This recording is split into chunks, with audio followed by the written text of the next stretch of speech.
Claro que sí. Listo, entonces hago la presentación. Bueno, buenas tardes a todos. Vamos a iniciar el seminario de materia condensada de hoy, martes 5 de abril. El seminario de hoy está a cargo del doctor Carlos Mera Acosta. Carlos es actualmente postdoc en el grupo de materia condensada de del Departamento de Física de la Universidad de los Andes y nos va a hablar hoy sobre un tema que es de inmensa actualidad, como es la naturaleza llena de intrigas, ¿sí? De la interacción, el acoplamiento fuerte entre luz y materia. Entonces, adelante, Carlos. Muchas gracias, profesor Luis. Bueno, me gustaría agradecerles a todos por estar acá. Para mí es siempre un placer y un honor mostrar mi trabajo en cualquier espacio. Y esta vez la idea es presentar los resultados de la investigación que estamos haciendo en los últimos meses junto con Luis Quiroga y Ferney Rodríguez en la Universidad de los Andes. Entonces, eh, el trabajo se ha desarrollado dentro de un contexto que básicamente busca resolver un problema que tiene muchos años en el área de física de materia condensada, que es principalmente la solución de hamiltoniano, básicamente, de un sistema, de un material realista que interactúa con radiación electromagnética. La idea esencialmente es hacerlo de forma no perturbativa, considerar la interacción en un rango arbitrario de acoplamiento y de esa forma entonces la idea principal es que nosotros consigamos primero colocar el formalismo y luego tratar de buscar una solución y principalmente mostrar algunos ejemplos. Entonces la presentación irá de esa forma. Yo voy a empezar con una explicación, digamos, de los elementos necesarios, tal vez de una forma pedagógica. Y la idea es entonces que una vez se discutan esos elementos necesarios que son, por ejemplo, cómo describimos un material, cómo se acopla con una radiación electromagnética, voy a pasar a demostrar en un ejemplo específico y cómo nosotros resolvemos esto, digamos, para un sistema que realmente existe. Y después explico por qué insisto tanto en esto de la existencia. Bueno, la idea esencial y de alguna forma que llama mucho la atención es que históricamente, desde que el humano existe realmente, interactúa de forma consciente e inconsciente con la luz y de hecho, la luz usualmente siempre ha sido percibida como ese mecanismo que nos permite observar y visualizar de forma general cualquier fenómeno físico. Ese es un ejemplo muy interesante porque son imágenes de STM y justamente provienen de radiación, ¿cierto? Emitida, por ejemplo, en el caso de sistemas, en este caso NBTE4. Y la idea fundamental aquí es que ese trabajo fue desarrollado por Paula, que acaba de entrar, está ahora en Archive, ella lo presentó hace algunas semanas en este mismo espacio, y ella hace una imagen muy interesante para este material que es conocido también por ser un material que presenta wire semimeters, cruzamientos de bandas.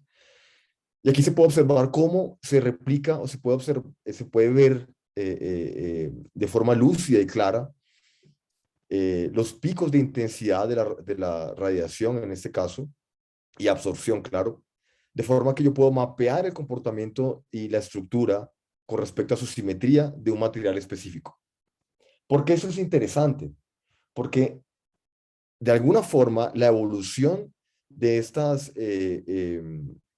de la forma como usamos la luz para observar materiales nos han llevado en los últimos años inclusive a la criomicroscopía, que esencialmente usa dentro de un microscopio temperaturas muy bajas para obligar a que los átomos y moléculas se mantengan con vibraciones locales estrictamente pequeñas y de esa forma yo puedo hacer una imagen, por ejemplo, de la densidad electrónica de un sistema específico.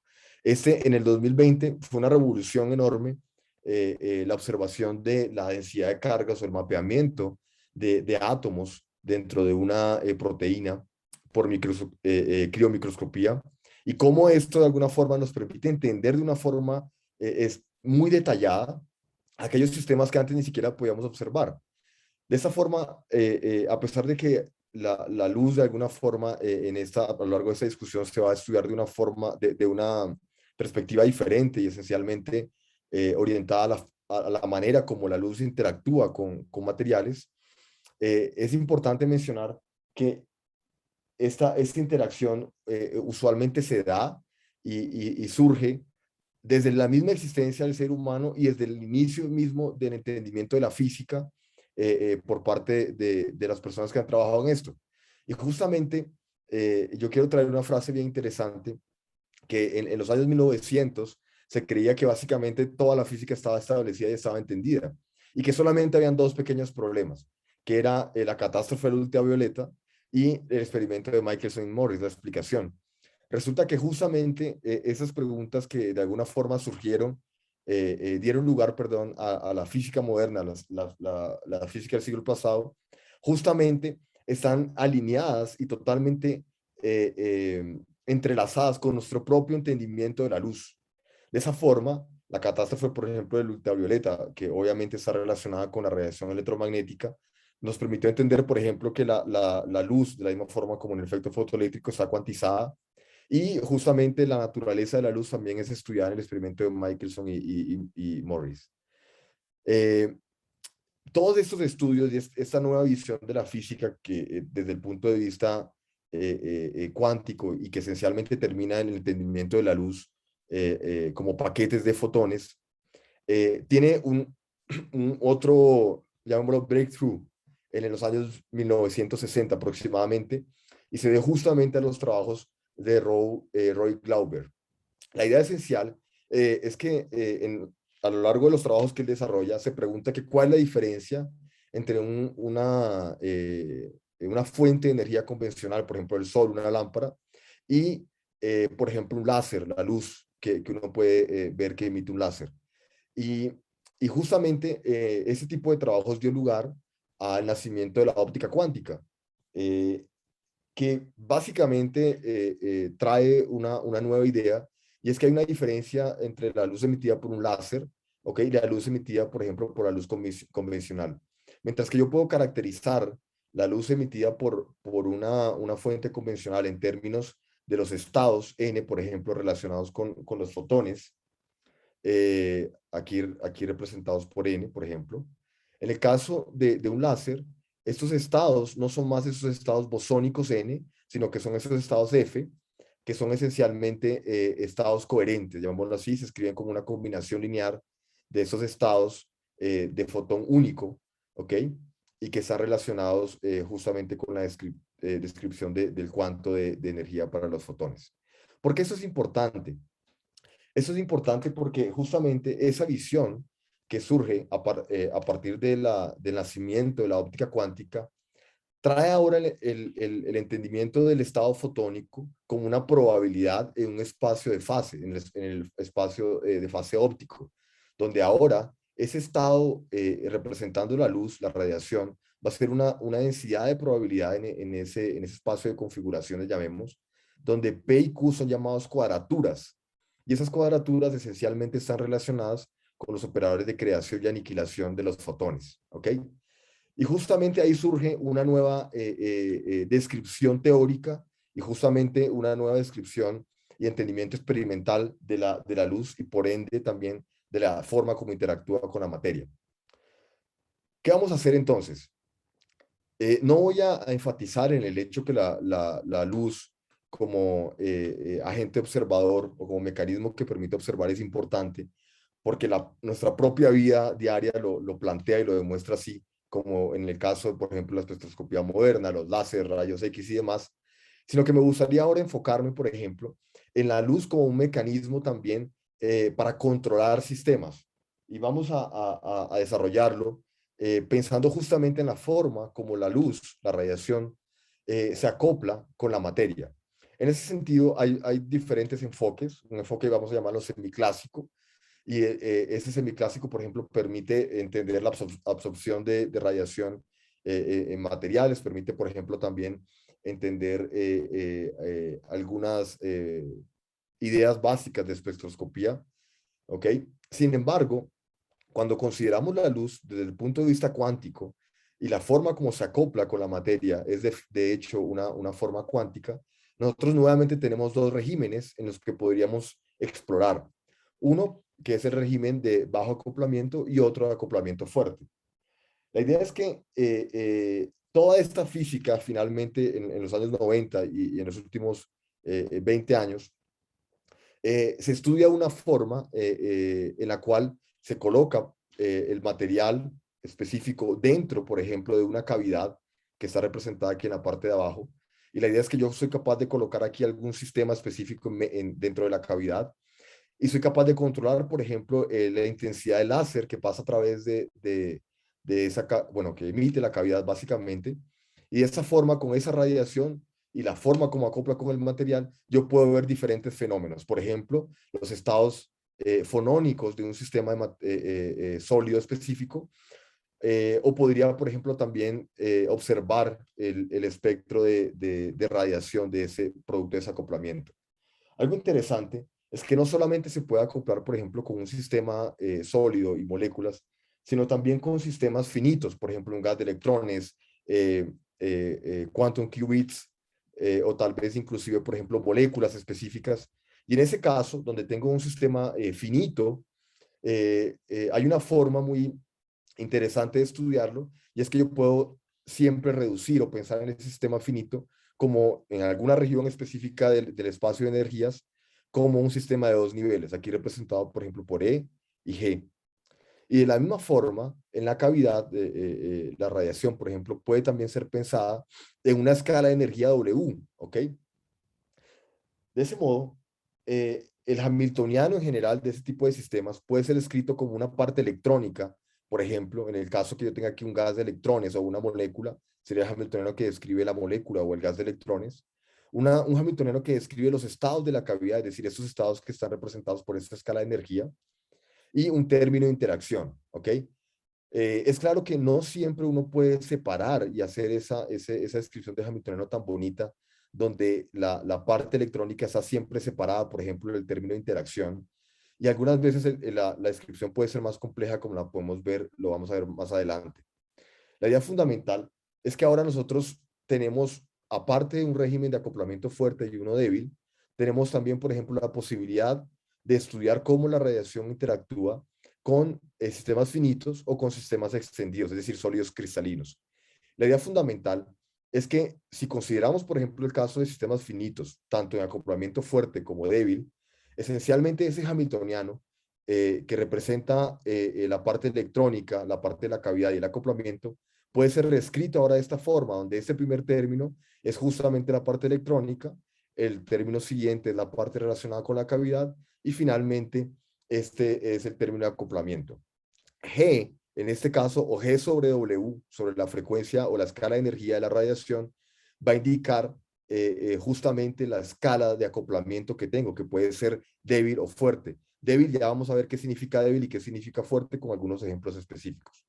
Ese hamiltoniano, por ejemplo, se llama hamiltoniano de James Cummings y es bastante usado y súper bien entendido.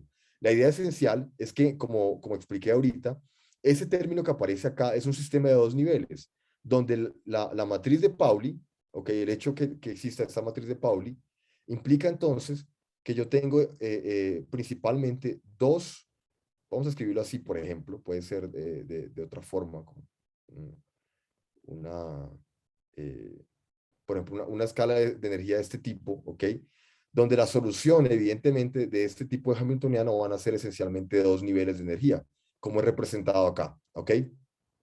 Entonces, cuando tengo estos dos niveles de energía y los niveles de energía relacionados con la cavidad, y estos se acoplan a través de ese término, yo entonces soy capaz de estudiar la forma como se modifica la materia producto de esa interacción en el caso de sistemas finitos. Y la idea esencial es que cuando tengo que las escalas de energía son similares, se van a producir nuevos estados conocidos como estados de polarones, ¿ok? Y esencialmente un splitting de esos estados de polarones en la región donde tengo la interacción de esos dos sistemas, la cavidad por ejemplo, la molécula o un sistema de dos niveles, cualquiera que sea de nuestro interés.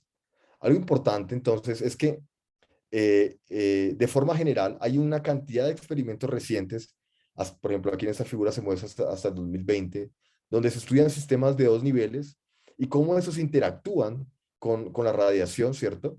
En diferentes escalas. Por ejemplo, tenemos acá una escala de 10 a la menos 5 para este término de acoplamiento, hasta la escala de 10 a la 0 para el término de acoplamiento.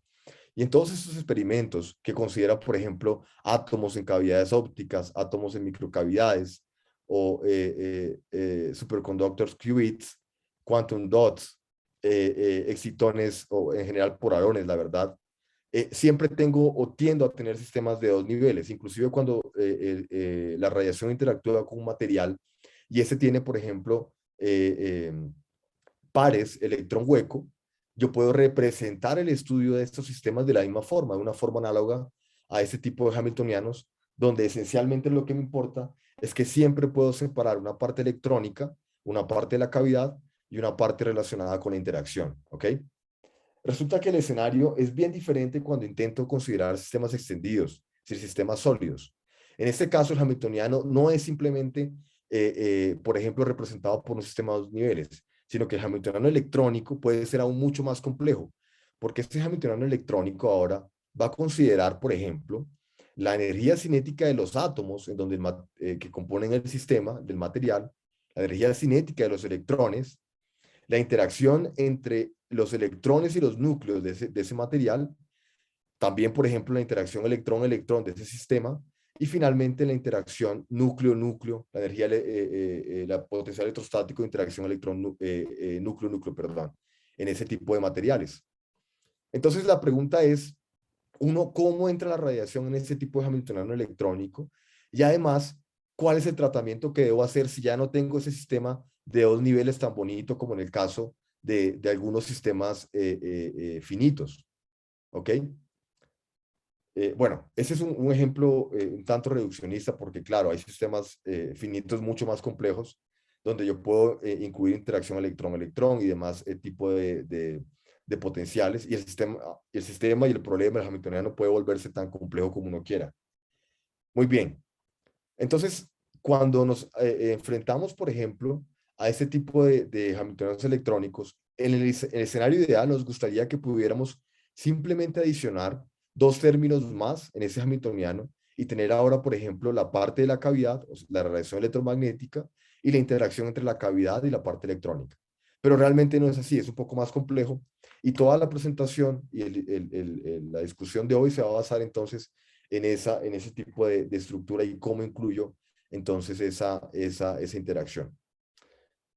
Una vez yo soy capaz, por ejemplo, de reducir este tipo de hamiltonianos a modelos efectivos, como en el caso, por ejemplo, del modelo de grafeno o aislantes topológicos, algunos resultados surgen para el caso de acoplamiento débil. Y es lo que voy a comentar inmediatamente ahora. En esos casos de acoplamiento débil, nosotros tenemos, por ejemplo, que la radiación electromagnética interactuando con materiales, con la estructura de bandas de materiales, puede abrir gaps de energía que son topológicos. También, por ejemplo, podríamos tener que una vez el material interactúe el material periódico interactúe con la radiación, él puede tener transiciones de fase, por ejemplo, de semiconductora a superconductor o a charge density wave, como es representado en este caso de la figura. Yo no sé por qué no está apareciendo la referencia de la figura, pero bueno. Finalmente, por ejemplo, también podría considerar el control de la fase de Berry usando radiación electromagnética. Y en el caso de aislantes topológicos, inclusive esto ha sido observado experimentalmente, cómo cambian el espectro de energía, las bandas, por ejemplo, de los conos de Dirac en aislantes topológicos cuando estos interactúan con radiación. Lo importante es que dentro de todos esos efectos, por ejemplo, aquí en este caso también tenemos la abertura de un gap producto de la interacción con diferentes estados de fotón y tal vez más importante que este gap de energía que aparece acá tiende a ser un gap topológico. Pero la curiosidad que surge a partir de todos estos estudios y todos estos modelos de los últimos 20 años es que todos se centran esencialmente en el acoplamiento débil, ¿ok? Donde yo tiendo a tratar la radiación como una perturbación y eso me permite de alguna forma justamente simplemente adicionar términos, algunos relacionados con la cavidad y otros relacionados con el término de interacción, desacoplar esa interacción con la radiación y entonces tratar de forma perturbativa la luz. Sin embargo, siempre queda la pregunta, bueno, un ejemplo que es muy importante para nuestra discusión y que va a aparecer después y me gustaría cerrar tal vez la charla y el loop mostrando algunos resultados para bandas planas. Y es que es lo siguiente, hace más o menos 2 años se mostró que cuando uno tiene capas de grafeno y las rota entre sí, de forma que tiene patrones de Mogier en estas bicapas de grafeno, resulta que la estructura de bandas, el espectro de energía, se muestra como bandas flat, es decir, bandas que tienen una dispersión, ¿ok? Con una masa efectiva muy, muy grande, que esencialmente es una línea, el espectro de energía, como es representado acá, por ejemplo, por esta línea azul. Y la idea esencial es que estas bandas planas tienden a comportarse como estados superconductores, o por lo menos así ocurre en el caso de las bicapas de grafeno con patrones de Mogier. En algunos ángulos específicos, por ejemplo, en este caso 0.9 grados de rotación de una capa con respecto a otra. Cuando este material, las bicapas de grafeno, interactúan con la radiación, entonces se abre un gap de energía, de esa forma que yo soy capaz de controlar una transición metal, como es representado en la primera figura, a una transición donde tengo un gap de energía, es decir, una región representada por un aislante, ¿ok?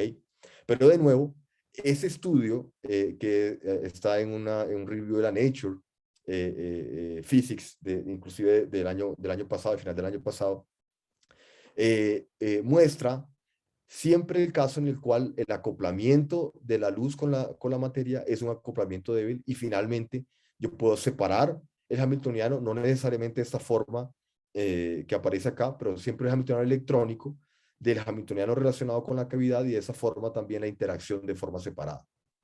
Muy bien. Finalmente surge la pregunta y es, ¿qué ocurre entonces cuando me interesa enfocarme en el caso de acoplamiento fuerte? ¿Cómo lo trato? ¿Cómo cambia ese formalismo y ese hamiltoniano? Y voy a mostrar cuál es el problema y cómo entra ese campo electromagnético usualmente dentro de el hamiltoniano, llamémoslo ahora, de polaritones o electrón que interactúa con radiación. La idea es que yo puedo hacer, por ejemplo, acoplamiento mínimo y reescribir el momento de los electrones simplemente restando el potencial vector, que es justamente el potencial vector que caracteriza la radiación electromagnética, que puede estar, por ejemplo, dado en el caso de luz polarizada de esta forma que aparece acá.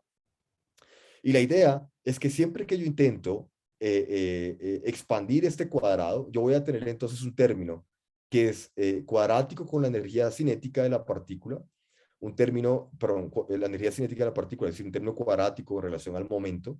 Voy a tener luego un término de acoplamiento lineal, es decir, un término que acopla ese momento con la radiación electromagnética, es decir, este tipo de término. Y finalmente voy a tener un término que es A cuadrado, ¿ok? Que usualmente es llamado término dieléctrico. El tratamiento de esto, cuando tiene las mismas escalas, es decir, la misma escala de energía de la energía cinética del sistema, es decir, el momento al cuadrado, hace que yo deba necesariamente tratar en igualdad de condiciones, llamémoslo así, los estados relacionados con fotones y electrones en el sistema. Y es ahí justamente donde reside la dificultad. Entonces, de alguna forma, todos los fenómenos que discutimos aquí para acoplamiento débil, todos estos fenómenos que yo mostré, no se sabe si ocurren para acoplamiento fuerte. Y es más, tampoco se sabe de forma general qué podría ocurrir aquí en el caso de materiales extendidos y en el caso de acoplamiento fuerte. Claro, hay experimentos, hay varias aproximaciones, pero continúa siendo un universo sin explorar. Continúa siendo todavía un sinnúmero de preguntas abiertas en ese tipo de tratamientos. Entonces, la idea es, ¿cuál sería la forma de tratar el acoplamiento de la luz y la materia de una forma no perturbativa, una manera no perturbativa, y además que sean materiales reales, es decir, que no sea simplemente aproximaciones de modelos efectivos, sino que sea capaz de tomar un material real, por ejemplo, bicapas de grafeno o bien el grafeno, y justamente analizar qué ocurre dentro de ese sistema. Entonces, el resto de la charla va a orientarse a la solución de ese problema, ¿ok? No sin antes mencionar que, claro, nosotros no somos los únicos trabajando en ese tipo de resoluciones, y hay varios papers recientes, muy recientes, en este tipo de problemas. Por ejemplo, en el PNAS salió hace 6 meses este trabajo donde ellos intentan hacer cálculos ab initio del hamiltoniano QED, usando la misma idea que uno usa en Density Functional Theory, que es la construcción de un funcional de densidad para luego resolver el hamiltoniano de forma no perturbativa. Es muy interesante, es un muy buen trabajo, muy bonito de leer. Sin embargo, los ejemplos que el paper proporciona son esencialmente una cadena de hidrógenos, y ellos dejan para el lector o para las personas interesadas la aplicación de casos más complejos. Es decir, esos funcionales, a pesar de que se pueden desarrollar, no son triviales de resolver, y los casos complejos, por ejemplo, en materiales reales, prácticamente por ahora están fuera del alcance de ese trabajo. Hay otro trabajo también muy interesante que salió hace 15 días en la Nature Communication, que también se orienta a solucionar este problema, ahora en el caso de orbitales atómicos, ¿ok? Y parte con la idea entonces de extenderlo para materiales periódicos infinitos. Y la idea es justamente desarrollar una metodología no perturbativa eh, para entender cómo interactúan la radiación electromagnética en cavidades con los sistemas infinitos. Sin embargo, se centra esencialmente a la parte de la teoría molecular de sistemas reales. Entonces, es de los pocos trabajos que hace un tratamiento de sistemas reales y que ofrece una visión clara de qué podría esperar el experimento en caso que realmente llegue a encontrar esos regímenes de acoplamiento fuerte entre luz y materia. Muy bien, ahora sí, ya después de decir qué fue lo que los demás hicieron, qué es lo que queremos hacer y resolver, voy a empezar a mostrar nuestros resultados. Y para eso vamos a empezar entonces con la materia, con la descripción de la materia. A mí me gusta, tal vez inclusive por broma, llamar a esto la ecuación del todo, que es la ecuación de Schrödinger, donde el hamiltoniano esencialmente es el hamiltoniano electrónico, donde se incluyen todas las interacciones electrón-núcleo, núcleo-núcleo, electrón-electrón. Si yo soy capaz de resolver este hamiltoniano, de encontrar los autoestados y autovectores, yo podría, para cualquier sistema, en principio sería capaz de observar cualquier fenómeno permitido en la naturaleza.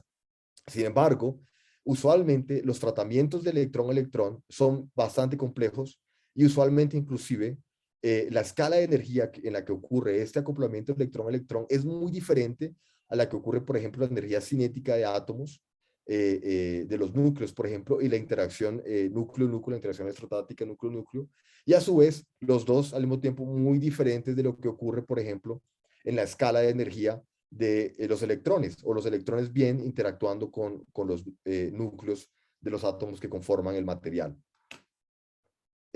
Usualmente entonces lo que la gente hace, o lo que se suele hacer para tratar de reducir este problema a una estructura soluble, es considerar la aproximación de Bohr-Oppenheimer, o más bien la aproximación adiabática, que considera que justamente la escala de energía de ese movimiento cinético de los átomos es muy diferente al electrónico, entonces soy capaz entonces de desacoplar esos hamiltonianos. Eh, a algunas personas les gusta decir que el movimiento de los electrones es mucho más rápido que el de los núcleos, y decir que eso es aproximación Bohr-Oppenheimer. Sin embargo, no es bien así. Hay unas sutilezas que son importantes y justamente se deben a la escala de energía. Eh, una vez hago esto y soy capaz entonces de eliminar ese término relacionado con los núcleos, por ejemplo, entonces lo que sobrevive dentro de mi hamiltoniano es esencialmente la parte electrónica, junto con el acoplamiento electrón-electrón, que es este hamiltoniano electrónico, que nuevamente simplemente tiene la energía cinética de los electrones, un potencial efectivo, y contiene también, por ejemplo, la interacción núcleo-núcleo, que está representada de esta forma. Este potencial efectivo en un material real es nada diferente a la interacción de los electrones con los núcleos. Es esto. Es decir, justamente el término que aparecía aquí arriba, y ahora se embute como un potencial efectivo. Y lo hago en aras de plantear nuevamente la forma como usualmente he resuelto esto. Entonces, aún la solución de este problema continúa siendo un poco compleja para materiales reales, es decir, tomar MOS2, grafeno, cualquier sistema y considerar interacción electrón-núcleo, la energía cinética de los electrones y a su vez interacción electrón-electrón.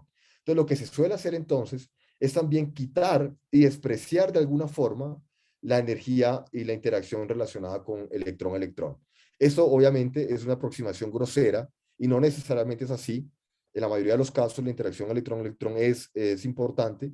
Sin embargo, dentro de digamos, dentro de la consideración del electrón, perdón, del Hamiltoniano electrónico y justamente este potencial como un potencial efectivo que actúa de igual manera sobre todos los electrones, los resultados que se obtienen de la descripción de la estructura electrónica, propiedades inclusive electrónicas de absorción y demás de sistemas, son muy aproximadas a la realidad. Entonces se suele y se tiende de forma grosera a eliminar esa interacción electrón, la cual es usualmente importante, sin embargo, algunas veces no es drásticamente necesaria para la interpretación experimental de resultados. Bueno, entonces, ¿cómo resolver este problema? Es decir, ¿cómo resolver ahora la idea de que una vez tengo un Hamiltoniano electrónico, debo resolver la ecuación de Schrödinger para este Hamiltoniano electrónico? Hay varios enfoques y a mí me gustaría mencionar dos y también aprovecho para hacer propaganda para dos de mis trabajos, donde explícitamente se incluye el nombre de estos enfoques, que son modelos de time binding y modelos de Density Functional Theory Calculations o Ab initio Calculations. Entonces, la idea esencialmente es que esos enfoques tratan a este potencial efectivo como un potencial medio sobre todos los electrones, entonces yo simplemente me ocupo de resolver esto. Y funciona muy bien en algunos casos. Nosotros esta vez, para resolver este problema y el acoplamiento de la interacción luz y materia, vamos a enfocarnos en el caso de el modelo time binding, es decir, de esta formulación, que es obviamente diferente al caso el primer paper que mostré del PENAS, donde ellos se enfocan en tratar de hacer un tratamiento de primeros principios. Entonces, para seguir con la discusión y tratar de colocar el contexto y que se entienda exactamente qué fue lo que hicimos, voy a explicar brevemente qué es un modelo time binding, cómo se resuelve y cómo aparece para un material real, muy rápidamente.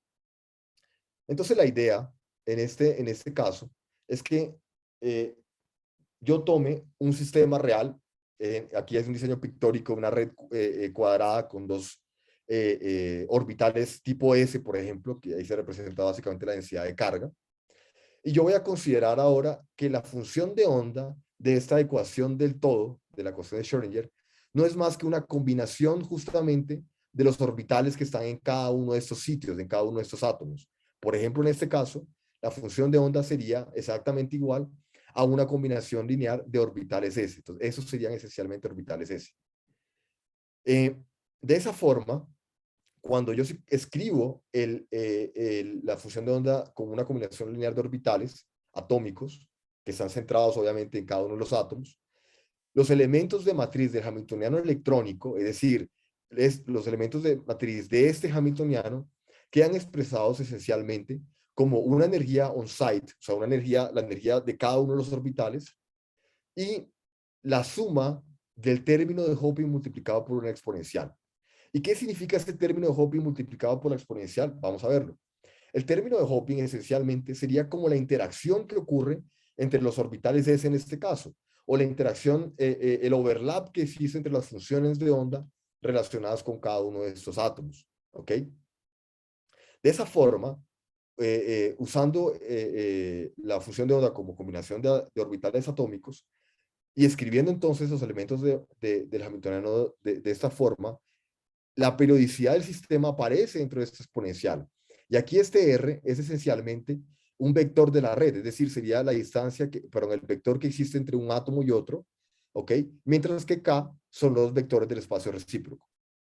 Es interesante ver cómo justamente ese término de Hoping se relaciona con el Hamiltoniano electrónico, justamente porque es igual a la suma de la energía cinética más la energía potencial electrostática. O sea, la energía potencial va a ser justamente la energía potencial electrostática de interacción electrón-núcleo para todos los núcleos en el sistema Y de esa forma la energía cinética, por ejemplo, va a ser exactamente igual a la integral de este término evaluada en esos orbitales atómicos localizados, es decir, esto que aparece acá. De la misma forma, entonces, la interacción electrón-núcleo va a ser justamente la integral, ¿ok? En el espacio, evaluada para los orbitales atómicos y el potencial electrostático. Y así es como se soluciona. Claro, yo tengo que resolver ahora las integrales y ese es el problema que exige el modelo time binding. Pero ¿qué se hace usualmente? Lo que se hace es fitar, es decir, ajustar manualmente ese término de interacción, ¿ok? Por ejemplo, yo puedo considerar que los orbitales se interactúan con un T, una constante, un valor de interacción específico, y de esa forma, si no hay periodicidad, es decir, si solamente tomo los dos orbitales S, supongamos que sea un átomo de hidrógeno, por ejemplo, yo soy capaz entonces de representar esos estados conforme los átomos se acercan o se alejan, ¿ok? Solucionando ese hamiltoniano, que es esencialmente ese, es decir, tomo el término de Hoping, que es una constante, un valor, el término on-site, que esencialmente es la energía de cada uno de los orbitales, y al resolverlo voy a tener un sistema de dos niveles, es decir, como representado aquí justamente en esta figura, un sistema de dos niveles. Ahora, ese sistema de dos niveles va a presentar, claro, una configuración de bonding y una configuración de antibonding que esencialmente está relacionada con la forma de la función de onda del sistema. Es decir, si son estados que están relacionados con la existencia de la molécula, es decir, los átomos ligados, o son estados relacionados con, en el caso en el cual, perdón, estados excitados, que son el caso en el cual realmente no hay una configuración de ligación entre esos átomos.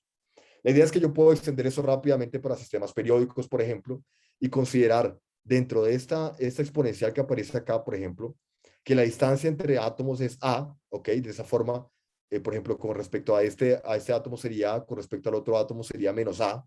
Y entonces yo expando esa suma del modelo time binding y simplemente escribo el término de Hoping, una constante multiplicada por la exponencial con respecto a este átomo, y lo mismo, pero para el átomo que está, digamos, detrás de la célula unitaria, y de esa forma voy a tener la energía del sistema. Algo interesante es que esa energía me da inmediatamente la noción de estructura de bandas, es decir, aparecen bandas de energía que describen justamente el hamiltoniano de ese sistema. Y algo interesante entonces es que dependiendo del número de orbitales, el número de átomos que tenga en la célula unitaria que describe el material, también voy a tener un número de bandas diferentes. Y este modelo simple, bien simplificado, del estudio de un material periódico, donde todo está embutido, toda la física está embutida dentro del término de Hoping, ¿ok? Es decir, una constante que da cuenta de la interacción de los átomos, me permite describir física tan increíble, por ejemplo, como el cruzamiento de bandas que llevan aislantes topológicos o Weyl semimetals. Bien, ahora, si voy a un ejemplo más realista, por ejemplo, el grafeno, tendría que considerar la interacción de orbitales P dentro del grafeno, y claro, al hacer esto, soy capaz entonces de hacer la misma expansión de la suma, ¿ok? De las exponenciales, cada una, por ejemplo, para los vecinos, puede ser esta, puede ser, por ejemplo, de este vecino, y puede ser, por ejemplo, de este, ¿ok? Y esa forma de describir las energías del sistema basada justamente en esos elementos de matriz de time binding. Por ejemplo, aquí en la parte inferior derecha, ustedes pueden ver la estructura de bandas del grafeno, que justamente se fita o se ajusta usando un término de Hoping de menos 2.7 electronvolts. ¿Ok? Muy bien. Entonces ya hemos descrito ya hemos descrito cómo yo consigo solucionar el hamiltoniano para un material realista, por ejemplo. Y una pregunta que ustedes podrían hacerse ahora, por ejemplo, es que ¿cuántos vecinos debo considerar? Es decir, ¿hasta dónde debo ir en esta expresión de acá? ¿Cuántos vecinos debo tomar? Y bueno, eso va a depender de la aproximación que ustedes se den en el desarrollo. Pueden ser primeros vecinos, pueden ser segundos vecinos, pueden ser terceros vecinos, y usted puede ir hasta donde usted quiera en el material, lo suficiente para representarlo. En el caso de grafeno, por ejemplo, solo los primeros vecinos ya una aproximación muy interesante del cono de Dirac que aparece en el grafeno y de toda la física electrónica que uno espera en el grafeno. Otra pregunta que usted podría hacerse en este momento es, bueno, ¿de dónde sacaste ese 2.7? Es decir, ¿de dónde surgió ese número? En el caso que quiera investigar otro material, ¿cuál número debo usar? 2.7, 3.4, menos 8.43.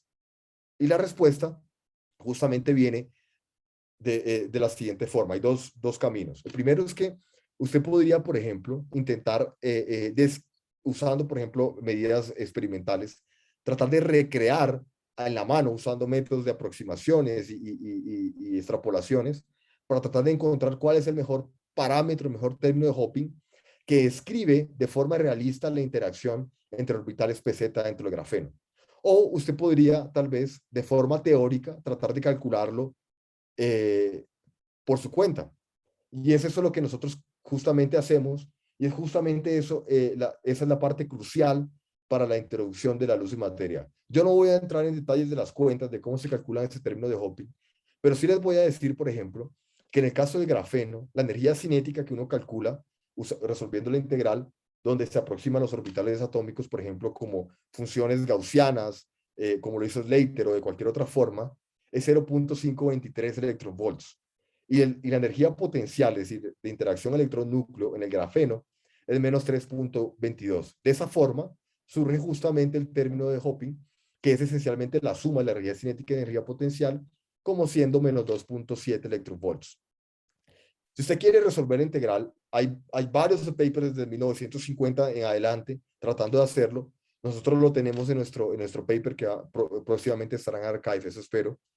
Y donde mostramos, por ejemplo, que si usted usa orbitales de Slater, donde el orbital atómico se aproxima como una combinación de funciones gaussianas, lo que se tiene esencialmente es que el término de energía cinética va a ser escrito de esta forma y no voy a mostrar cómo se resuelve.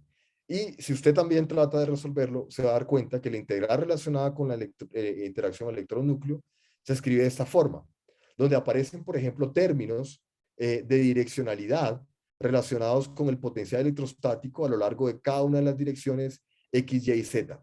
Algo interesante y que también se podría usted preguntar es qué significan estos L, M y N en la descripción del orbital atómico. Por ejemplo, se podría hacer un orbital S. Muy bien, estos L, M y N indican la direccionalidad del orbital. Por ejemplo, si es un orbital PZ y no un orbital PX o PY, entonces LA va a ser 0, M va a ser 0 y solamente NA va a ser igual a 1, indicando que ese es un orbital tipo PZ, por ejemplo. ¿Ok? De esa forma, cuando introduzco esta forma de los orbitales dentro de estas integrales, soy capaz entonces de resolverlas y encontrar una forma analítica para ese desarrollo.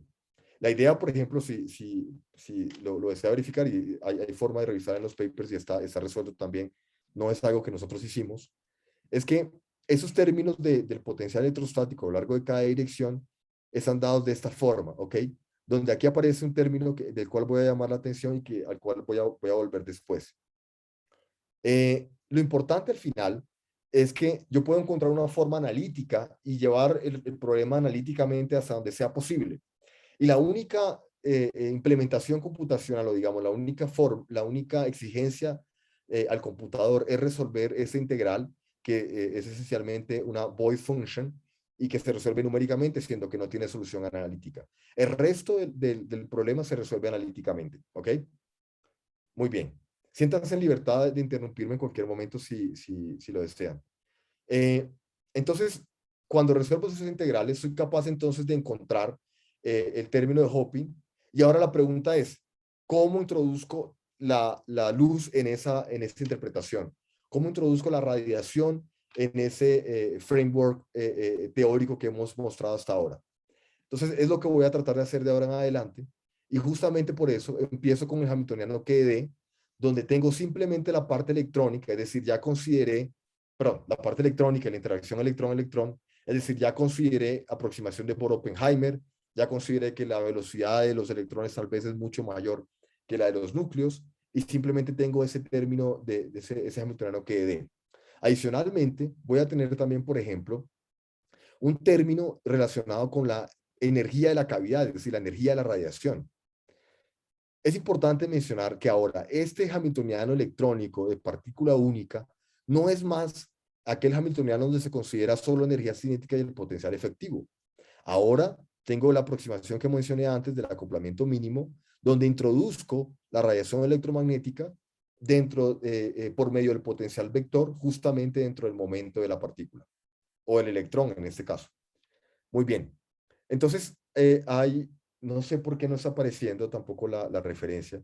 Bueno, pero hay un paper publicado en la Physical Review Letters del año pasado, cuyo autor se llama Shida, de un grupo japonés, donde ellos proponen la resolución de ese tipo de hamiltonianos usando una transformación unitaria. La idea de la transformación unitaria es que esa transformación va a estar representada justamente en términos de un operador que depende de la radiación electromagnética. A su vez, va a estar también, va a tener una dependencia en términos del el momento de los electrones, y finalmente va a depender también del acoplamiento electrón-fotón que aparece acá, que es equivalente a este acoplamiento que habíamos estudiado antes para algunos casos específicos. Perfecto. Entonces, una vez ejecuto esa transformación unitaria dentro del hamiltoniano de partícula única que describe los electrones acoplados con los fotones por medio de ese término, puedo ver que el hamiltoniano se reescribe como una nueva energía cinética, ¿ok? Donde ahora los electrones están vestidos de fotones, principalmente por la modificación de su masa efectiva, ¿ok? Inicialmente, y que el potencial efectivo periódico se ve trasladado justamente por ese operador que da cuenta de la existencia de la radiación dentro del material. Entonces, yo puedo pensar que ese potencial esencialmente es un shift de ese potencial periódico en términos justamente del acoplamiento y de ese operador. ¿Cómo es ese acoplamiento y cómo es ese operador? Muy bien, ellos van a estar escritos de la siguiente forma. El acoplamiento va a depender justamente digamos, de la escala de energía del acoplamiento G que habíamos mencionado antes, de la frecuencia relacionada o la escala de energía de la radiación electromagnética y la longitud de acoplamiento entre ellos. ¿Ok? Ya voy a mostrar cuál es la forma de esas cantidades. Y este operador, que es el operador relacionado con la radiación electromagnética, va a estar escrito ahora en términos de los operadores de creación y aniquilación para los fotones. Y claro, va a aparecer también la polarización de la luz si es que estamos considerando luz circularmente polarizada de cualquier otro tipo. Esas cantidades que describen justamente o caracterizan el acoplamiento electrón-fotón en este caso, van a estar dadas de la siguiente forma. Por ejemplo, esa magnitud del acoplamiento va a depender justamente del potencial y la frecuencia de la radiación. Ahora, esta nueva escala de energía de la radiación va a depender directamente de la escala de energía de la radiación de la cavidad que considero. Y finalmente, esta distancia, llamémoslo así, va a depender esencialmente de la masa efectiva de los electrones y de la escala de energía de la radiación. Muy bien.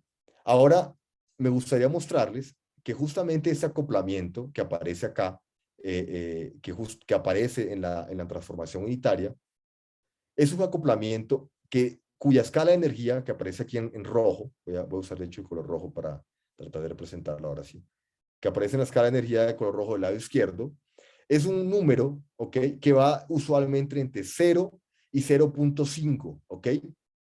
De esa forma, yo rescalo el acoplamiento electrón-fotón, ya no en un número que va de 0 a infinito, sino dentro de un término, un parámetro, cuya escala de energía, cuya escala es de 0 a 0.5.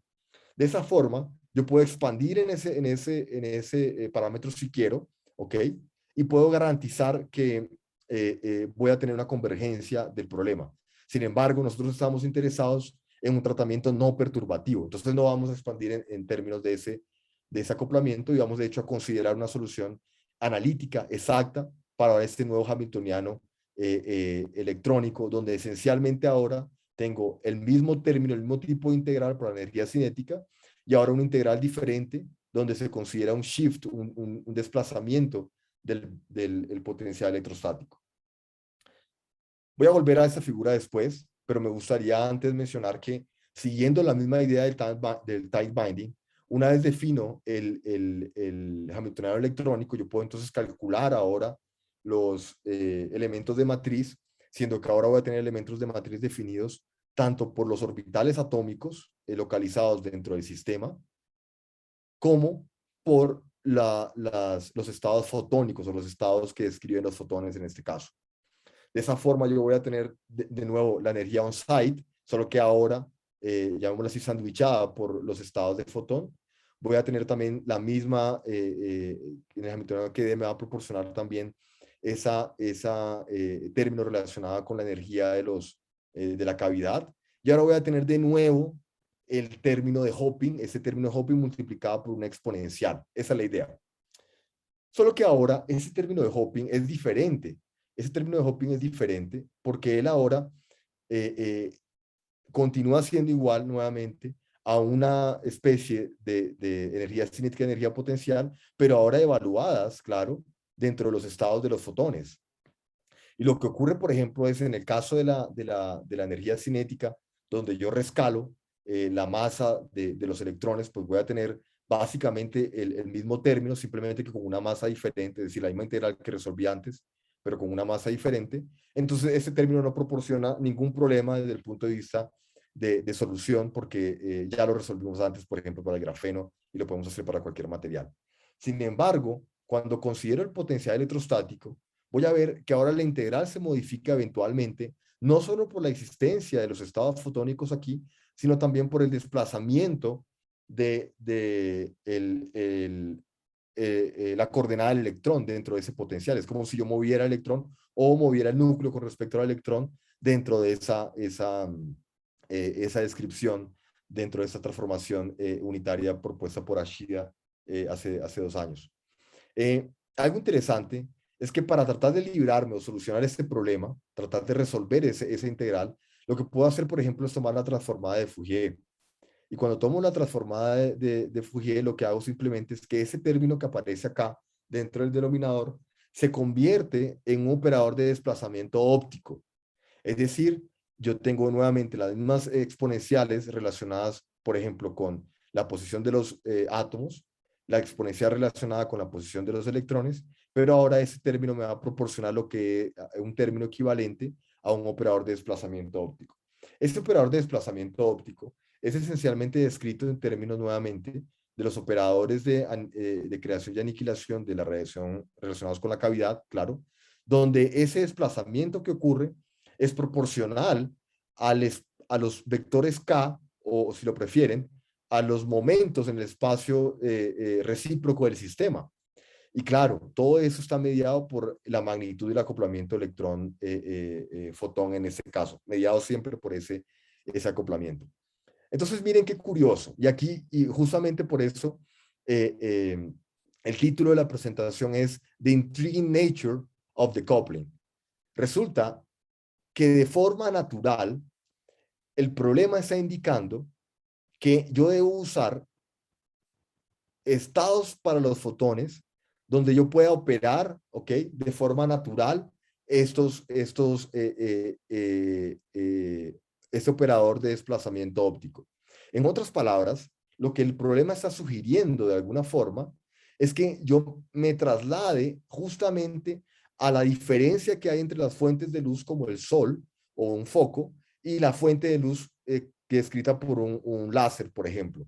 Mientras que la luz escrita por el sol y cualquier otra fuente de radiación, como he dicho, son estados de cuantos de fotón, ahora yo debo trasladarme al espacio de fase óptico, donde esos son estados coherentes. Y fue justamente lo que dio lugar al nacimiento de la óptica cuántica en los años 1960 con los trabajos que habíamos discutido anteriormente.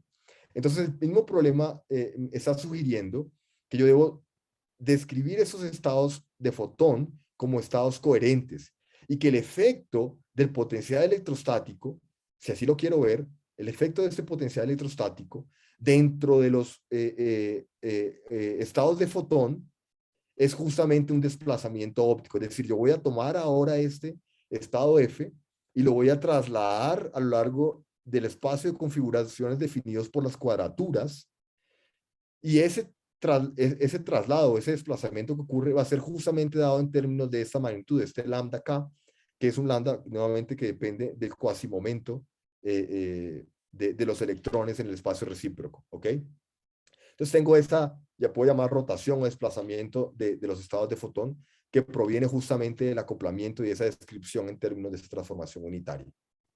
Muy bien. Entonces, perdón.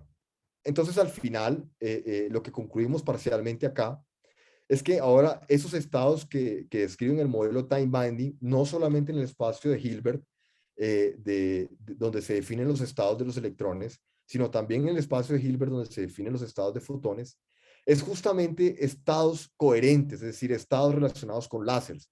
O en otras palabras, la luz que emite esa cavidad o con la cual el material interactúa dentro de la cavidad debe ser naturalmente un láser. ¿Qué pasa si considero fotones? Por ejemplo, usted se puede preguntar eso. Muy bien, si lo considera, usted va a tener un Hamiltoniano donde todos los elementos de matriz están acoplados unos con otros y ese Hamiltoniano va a ser un Hamiltoniano infinito, ¿ok? Mientras que en el caso de estados coherentes, usted va a tener simplemente un elemento de matriz relacionado justamente al estado que usted elija en ese momento para la radiación o para el láser específicamente.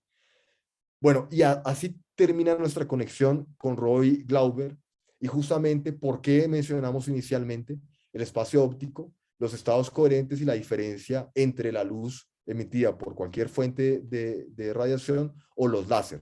Y el intriguing nature está relacionado con el hecho de que el problema sugiere naturalmente que los estados deben ser estados coherentes. ¿Ok? Muy bien. Pero ahora vamos a resolverlo para un material real. Es decir, vamos a resolver esto y vamos a ver qué da. Si lo hacemos, lo que tenemos entonces es que nuevamente ahora ese término de Hoping debe ser resuelto usando esas integrales. Y lo podemos reescribir o repensar de una forma que nos permita resolver las integrales de una forma más simple, que es usar ese desplazamiento óptico para reescribir ahora ese potencial electrostático como básicamente tres exponenciales, ¿ok? Donde el efecto del desplazamiento óptico fue absorbido por el R, es decir, la posición de los núcleos, donde ahora ese desplazamiento va a ser en el espacio real, es en el espacio del sistema realmente, va a ser la coordenada del núcleo más, ¿ok? La cuadratura PF, es decir, eso no se puede interpretar como un momento, pero realmente sería, llamémoslo, la parte imaginaria del estado coherente, mediado y modulado por el acoplamiento electrón-fotón. Y en el caso del eje Y, ahora el átomo se va a mover, ¿cierto? Pero ese movimiento va a ser mediado por la coordenada o la parte real del estado coherente, nuevamente modulada por ese acoplamiento, es decir, va a depender del acoplamiento. Si el acoplamiento aquí es cero, simplemente la posición de los átomos no se altera. Y eso se puede ver muy curiosamente en ese espacio de la siguiente forma. Es como si ustedes vieran que la red cuadrada inicial, representada por los átomos un poco más oscuros, se desplazara en el espacio real por esta distancia que justamente depende como había dicho, del acoplamiento y de las cuadraturas. Entonces, por ejemplo, si yo escojo un punto arbitrario en el espacio de óptico, por ejemplo, este punto arbitrario, yo voy a tener un valor de P y un valor de Q para ese punto, es decir, ese estado coherente caracterizado ahora por realmente va a ser una densidad aquí, una densidad de probabilidad. Y de esa forma, esas coordenadas P y Q del estado coherente me van a decir cuánto se mueven los átomos en el espacio real. Es decir, es como si yo trasladara de alguna forma, hiciera que se movieran los átomos en el espacio real, justamente producto de esta naturaleza coherente de la radiación que estoy considerando. Muy bien. Entonces, si ya tengo una forma específica para esa integral, ahora simplemente me falta resolverla. Y es lo que nosotros hacemos. Perdón. Ok, es lo que nosotros intentamos hacer. Voy a tratar eh, eh, de mostrarles con cuidado, no le presten atención a esa figura por ahora. La solución sin detalles también nuevamente es bastante compleja. Yo no voy a mostrar en detalles qué está ocurriendo, pero sí les voy a mostrar, por ejemplo, aquí hay una dificultad. Voy a colocar esto aquí por ahora. Ok, no voy a mostrar la solución en detalles, pero sí les voy a mostrar ahora que justamente aquella modificación que ocurre debido por ejemplo, a ese término que aparece acá, que depende de la polarización eh, de la luz, es decir, es un término que está en el plano, o si lo prefieren, está justamente en la dirección de polarización de la luz. Eh, eh, Voy a ir más adelante. Él va a aparecer aquí, va a ser introducido aquí, ¿ok? Y ese nuevo factor que aparece, y no voy a discutir por qué, va a ser esencialmente una aproximación que va a depender del acoplamiento de la luz. Usted lo van a poder ver en nuestro paper. Adicionalmente, la luz también va a discriminar la interacción electrostática en términos de la dirección en la cual se propaga, ¿ok? Y la dirección en donde está polarizada. Y todas estas integrales que están resueltas van a estar acompañadas siempre de una integral que depende de ese tipo de expansión, una expansión que está a lo largo de la dirección de propagación de la luz. La idea esencial es que yo puedo considerar aquí tantos términos como quiera. Y en la figura de arriba yo muestro para algunos casos específicos, ahora sí voy a volver a colocarlo. En la figura de arriba yo muestro para algunos casos específicos cómo se altera esa integral, cuando soluciona esa integral, cómo se altera el potencial electrostático, producto de considerar, por ejemplo, orden 1, orden 2 y orden 3. Yo quiero llamar la atención justamente para el hecho que en orden 3, ¿ok? La contribución al potencial electrostático es del orden de 10 a la menos 6, siendo que orden 0 es del orden de 1. Entonces, esa integral converge rapidísimo y no tengo que preocuparme por orden 4 ni 5 porque son del orden 10 a la menos 16. Yo calculé para muchas configuraciones, muchos puntos o muchos estados coherentes, cuál sería esa convergencia. Y la conclusión es que después de orden 4, usualmente el orden es 10 a la menos 10. Y si voy a orden 8, llega hasta la 10 a la menos 16, que en relación al valor en orden 0 básicamente no es nada. Quiero decir, esto no es perturbativo, esto es numérico, ¿ok? Es diferente. Muy bien. También quiero mencionar que si ahora aplicamos y resolvemos las integrales para grafeno, lo que vamos a tener entonces es que el grafeno me va a proporcionar un término de Hoping, ¿ok? Y un término relacionado justamente con el potencial electrostático. Ese término relacionado con el potencial electrostático puede ser calculado para todos los puntos usando todos los términos y las aproximaciones todos los términos de la expansión que yo mostré hace un rato a lo largo de la dirección de propagación de la luz. Y para todos los puntos en el espacio de configuraciones uno resuelve la integral. Por ejemplo, aquí tengo a lo largo del eje X, de la parte real, de menos 10 hasta 10, considerando, por ejemplo, más de 50, 100 puntos más o menos, y la forma 100 puntos a lo largo del eje Y. Entonces tengo una cantidad de puntos suficiente para sacar conclusiones de este problema. En este caso, la integral está resuelta para el valor de acoplamiento igual a 1, que me gustaría recordarles que corresponde con el acoplamiento máximo, es decir, cuando el G sobre W es igual a 1, el valor de el parámetro de coupling es el máximo, ¿ok? Sin embargo, este resultado es similar para cualquier otro valor de acoplamiento que tome, recordando que no solamente se modifica el potencial, sino también la energía cinética, y la mudanza o modulación de la energía cinética está mediada por la masa efectiva. Es decir, si yo considero la masa efectiva ahora modulada por la existencia de los fotones, esta va a partir desde 1 en unidades de la masa efectiva de los electrones hasta el doble de la masa efectiva de los electrones, en ese intervalo, no más ni menos que eso. Entonces, en el caso de acoplamiento igual a 1, la masa efectiva de los electrones se duplica, ¿ok? Los electrones individualmente, no los electrones dentro del sistema y lo que uno ve en la estructura de bandas, ¿ok? Se duplica la masa efectiva. Lo que quiere decir que la energía cinética, que obviamente es inversamente proporcional a la masa efectiva, entonces se reduce a la mitad, ¿ok? Entonces la energía cinética se reduce a la mitad. ¿Qué quiero decir con esto? Que la energía cinética, que antes era 0.52 para el grafeno, por ejemplo, ahora va a estar más o menos aquí, es decir, más o menos 0.251, más o menos, ¿ok? Por ahí.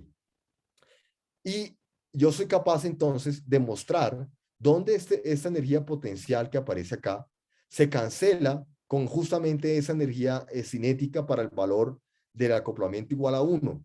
Y esa región está demarcada por esta línea de trazos morada. En esta línea de trazos morada, que ustedes pueden ver acá, justamente es la región en la cual el valor de ese potencial electrostático es más o menos similar al de la energía cinética, no totalmente igual, pero más o menos similar. Lo que implica entonces que cuando hago la suma de energía cinética más energía potencial, lo que voy a tener es que el término de Hoping es más o menos, por ejemplo, del orden de menos 0.05 eV. Es decir, paso de un término de Hoping de menos 2.7 electron volts, en el caso de los orbitales de PZ en el grafeno, a un término de Hoping que es mucho, mucho menor, muchísimo menor. ¿Cuáles son las implicaciones entonces de ese formalismo, de esa solución para ese acoplamiento fuerte de radiación e interacción, perdón, interacción radiación materia? Pues bien, vamos a ilustrarlo ahora. Para ir rápidamente voy a ir directamente al resultado. Cuando yo grafico la solución del Hamiltoniano para el caso del término de Hoping del grafeno, que es 2.7 electron volts, voy a tener esta línea roja. Cuando lo hago para el nuevo término de Hoping modificado por la radiación, modulado por la radiación, voy a tener que los estados de energía no son más que justamente esos representados aquí en morado. ¿Ok? Entonces, lo que estamos diciendo es que una disminución del término de Hoping impacta en la estructura de bandas, disminuyendo la dispersión. Y aquí me gustaría entonces cerrar el loop con la idea de flat bands, porque si ustedes notan, lo que tenemos esencialmente aquí es que la interacción electrón-fotón induce flat bands en el grafeno, es decir, hace que esos estados de electrones tiendan a ser planos. Que claro, la idea fundamental es que esto puede albergar superconductividad. Nosotros no evaluamos esta propiedad y se escapa de los objetivos de este trabajo por ahora. Sin embargo, también verificamos un resultado que ya se sabe experimentalmente, y es que la masa efectiva de los electrones dentro del grafeno ahora tiende a aumentar drásticamente. ¿Cuánto? Depende de la radiación. Yo puedo controlar ese término de Hoping tanto como quiera, simplemente considerando la interpolación del valor específico. Voy a ir para atrás.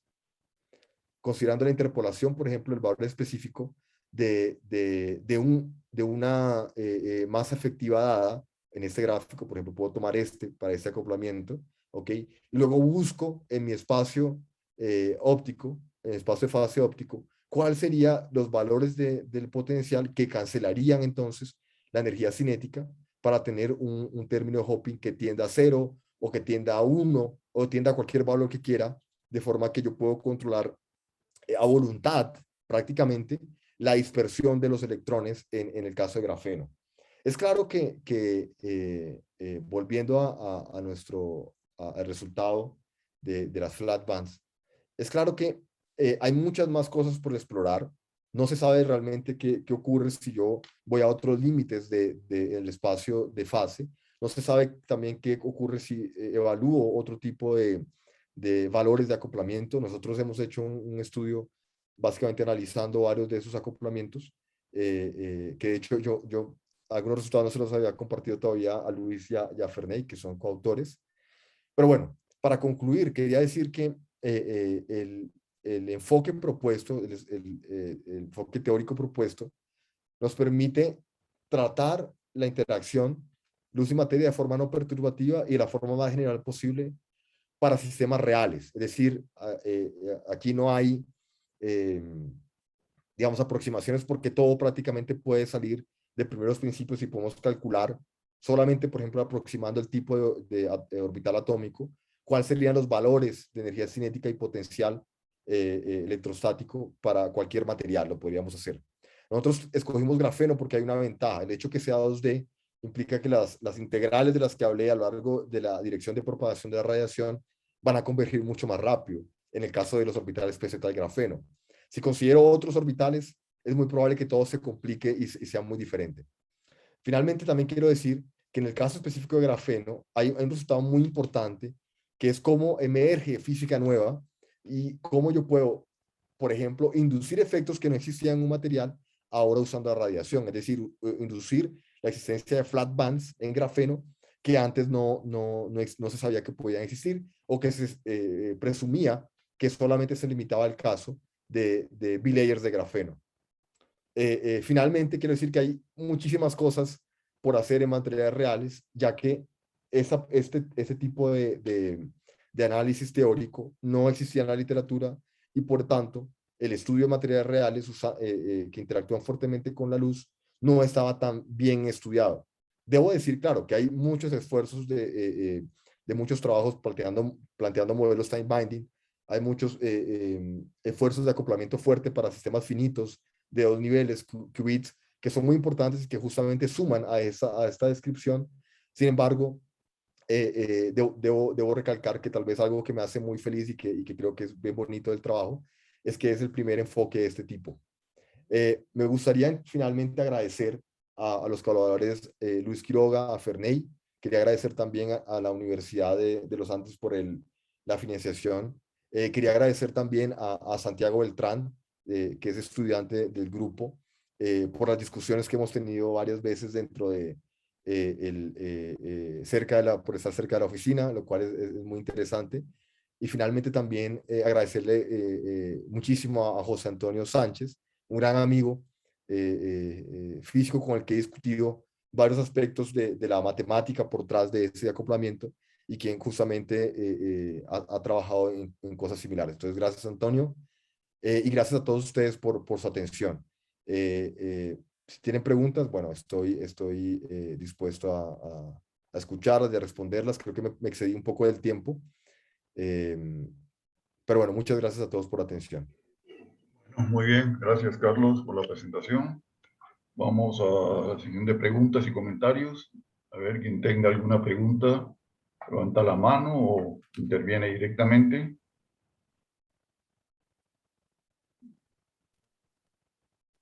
Sí, Carlos González. Sí, hola Carlos, gracias por tu charla, estuvo bastante interesante, me gustó mucho, la verdad, felicidades. Gracias, Carlitos, gracias a ti y gracias por estar acá y asistir a la presentación. Sí, sí, me surgieron varias dudas de tu trabajo. Bueno, mencionaste que usaste la transformación de Ashida, ¿no? Ujú, Exacto. Esta transformación de Ashida, o sea, porque me llamó mucho la atención que recalcaste el hecho de que los estados coherentes se harían de manera natural. ujú, Pero de alguna manera, o sea, están relacionados con la transformación que usas. O sea, usas una transformación que implica un desplazamiento de los bosones. Entonces, o ujú, sea, como que es de esperar que salgan estados coherentes, ¿no? ujú. Sí, muy bien. Eh, ajá, exacto. Y otra cosa era que, sí, siempre trabajaste con el hamiltoniano ya transformado, ¿no? Con esta transformación de Ashida, pero nunca hablaste de regresar al problema original. Ujú. Muy O bien, sea, muy bien. ¿se deshace la transformación en algún momento? O sea, ¿cuándo se pasa al marco de laboratorio? Ok, ok. Mi Bueno, pregunta. son dos preguntas muy interesantes, Carlos. Muchísimas gracias. Y bueno, vamos entonces por partes. Me gustaría tratar de primero abordar la primera pregunta. Y es lo siguiente. Uno se puede hacer la siguiente pregunta y es, tomas un sistema, por ejemplo, los átomos de hidrógeno, y consideras la interacción de los dos electrones que están en esa molécula de hidrógeno.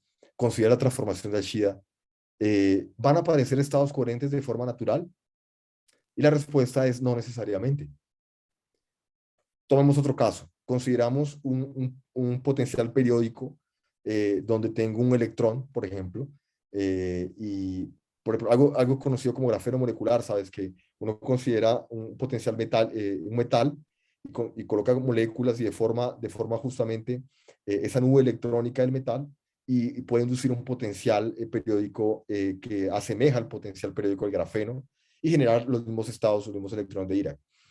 Cuando uno considera entonces transformación y demás con un potencial, simplemente un potencial periódico, donde no necesariamente tiene átomos y potencial electrostático átomo, perdón, núcleo, electrón, uno se puede preguntar, ¿surgen estados coherentes de forma natural?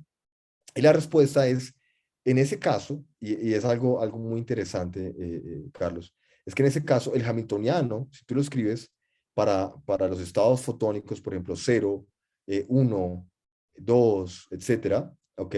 Usualmente van a estar relacionados, voy a llamarlo aquí con un término H0, H1, H2, y otros términos relacionados con el acoplamiento, voy a llamarlo aquí simplemente V mayúscula y el acoplamiento aquí. Y bueno, esto infinito, claro, y aquí también el acoplamiento, pero usualmente esto es lo que el tipo hamiltoniano que uno observa en ese tipo de soluciones, y también, por ejemplo, en las soluciones de dos niveles, cuando tratas de hacer esa transformación y reescribir el hamiltoniano ahora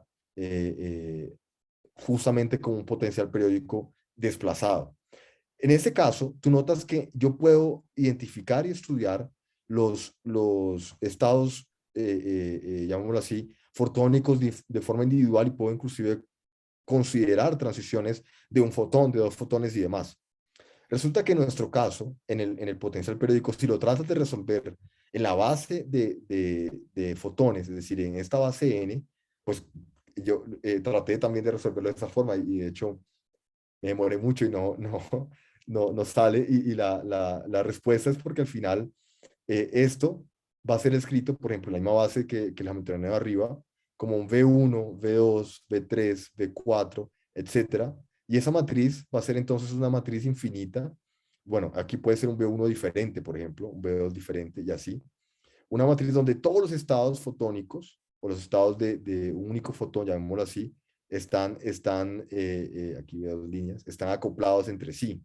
De esa forma, la palabra intriguing, que la verdad es simplemente una forma de llamar la atención para la charla, surge con la idea de justamente decir que de alguna forma lo puede resolver en cualquier base, ¿ok? Pero pareciera que una base natural, matemáticamente por lo menos, para la solución de ese problema, son justamente no estados de un fotón, sino estados coherentes, ¿ok? Entonces, yo no quiero decir que no se pueda resolver el problema en la base de fotones. Tampoco quiero decir que necesariamente toca hacerlo con estados coherentes. Lo que trato de decir es que es bastante curioso y bastante, digamos, de alguna forma lindo, como el propio problema dice, bueno, por favor usa estados coherentes porque es una base donde lo vas a hacer más fácil. Ahora, de nuevo, podrías usar cualquier base y no hay una exigencia ni nada parecido a partir del problema, ni mucho menos a partir de la transformación. Es decir, podrías usar la transformación en otro problema y finalmente vas a llegar a que no necesariamente tienes que usar estados coherentes. Aquí, en el caso de electrón núcleo, sistema periódico, si lo tratas de hacer de otra forma, probablemente vas a llegar también a una matriz acoplada infinitamente. De hecho no llega a eso. Algunos papers muestran que la solución es bien compleja porque uno llega a ese tipo de problemas. La segunda pregunta, que es, bueno, una vez yo tomo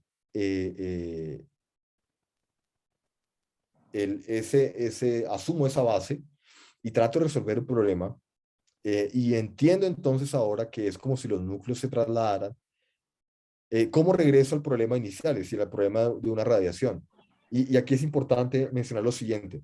Resulta que el problema inicial, o sea, el problema de la base como lo definí, son justamente estados coherentes. Entonces estoy considerando la interacción de la materia con un láser. Y ese es el problema inicial. No tengo que volver digamos, a la base de laboratorio, digamos, a la situación de laboratorio, porque esa es la situación del laboratorio, es decir, donde uso estados coherentes. Claro, yo puedo tratar de nuevo ver, por ejemplo, qué pasa si coloco con la frecuencia adecuada, la energía adecuada, un tipo un electrón, perdón, en un sincrotrón, y lo lanzo con un tipo de material específico y demás. Eh, eh, pero en ese caso, es claro que la solución que se presenta va a ser diferente a la que nosotros planteamos en este trabajo. No sé si respondí las preguntas de forma adecuada, Carlos. Sí, sí, bueno, o sea, después podemos seguir hablando, pero no me queda claro el paso a los observables de laboratorio. Porque, Ujú. cuando siempre que uno hace una transformación unitaria, uno tiene que calcular observables en el marco original. O sea, tiene que deshacer la transformación. Entiendo, Entonces, entiendo. ajá, ajá, como que no me queda muy claro. Sí, pero Sí, yo hago un comentario si me permite. Es decir, si nos quedamos solamente por calcular los niveles de energía, las posibles energías del sistema, eso es indiferente de cuál sea es decir, no importa la transformación unitaria que se haga, las energías no cambian. Claro, Claro, pero otro tipo de observables sí. sí, claro, otro tipo de observables sí, pero hasta ahora solamente ha mostrado Carlos las energías ujú, renormalizadas por la luz. Y eso va a ser lo mismo en cualquier marco de referencia. Ahora bien, si ya se quieren calcular otros observables, ahí sí hay que echar la transformación hacia atrás. es cierto, muchas gracias.